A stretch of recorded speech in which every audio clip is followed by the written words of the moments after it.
up? This is Hannah. Welcome back to my channel Chit Chats with Hannah Wilson. So I am back with another medical school application related video. In this video I want to talk about the topic of reading. Reading is obviously great and it's a very good habit to have in general. But in this video in particular, I want to talk about how reading can improve and boost your application. I'm going to split this video into two parts. In the first part, I'm going to talk about the ways you can mention reading in your application and the ways it can aid your application. And in the second part, I'm going to talk about a few personal favorite books of mine to give you guys some suggestions to get you started. So without further ado, let's get on with this video. So reading benefit your application. So the first way you can mention reading in your application is by mentioning it in your personal statement. So you can say reading is one of your main hobbies and your main interest. So you can talk about the books that you read and what you've learned from them and the impact that they've had on your life.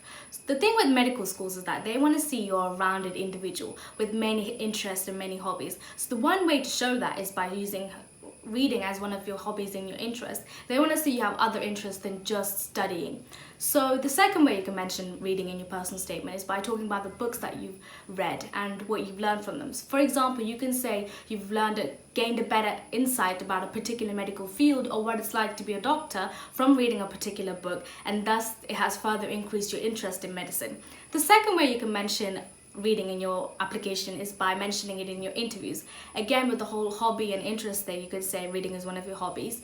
They will ask you questions such as like, what are your other hobbies, or what do you do to relieve stress and stuff. So you could talk about reading and then talk about the books that you read.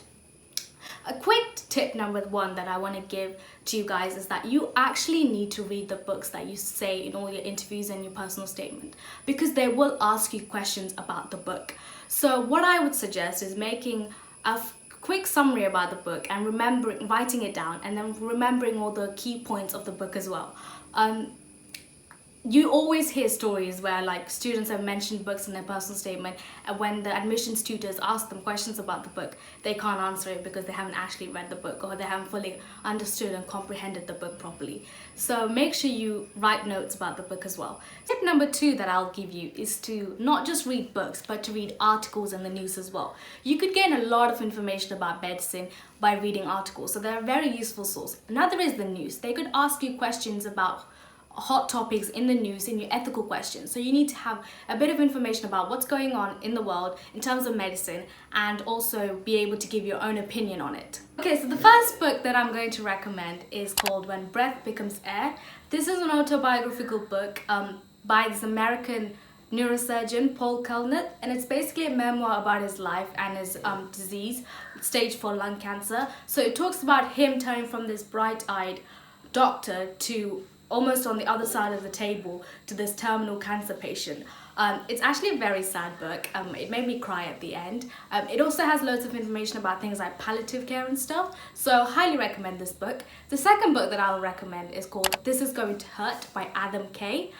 This is basically diaries of a junior doctor, and he explains it in a very sort of comedic way, so it's very fun and easy to read. It talks about the hard life of junior doctors, the sacrifices, the long hours that they have to put in.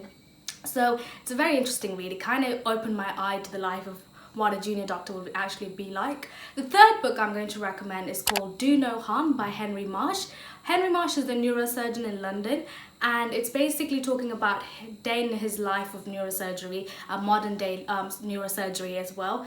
Basically each chapter goes into one new illness of the brain. And then he basically explains his experience with those illnesses. It's a very informative book, so I highly recommend it. The fourth book that I'm going to recommend is called Harvey Cushing, Life in Surgery by Michael Bliss.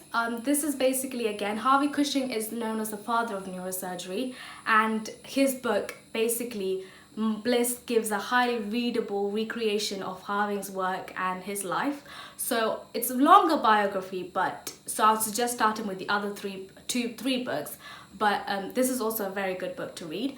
Of course, you don't just have to read medical books as well. You can read any books that interest you. One of my favorite books is The Alchemist by Paulo Coelho. So this book is very good. I mean, it's very famous and very interesting book. It's very deep and it talks about the meanings of life and stuff. It's great. One of my favorite quotes in the book is called, "When you really want something, the universe conspires to help you achieve it. I mean, that just basically says it all.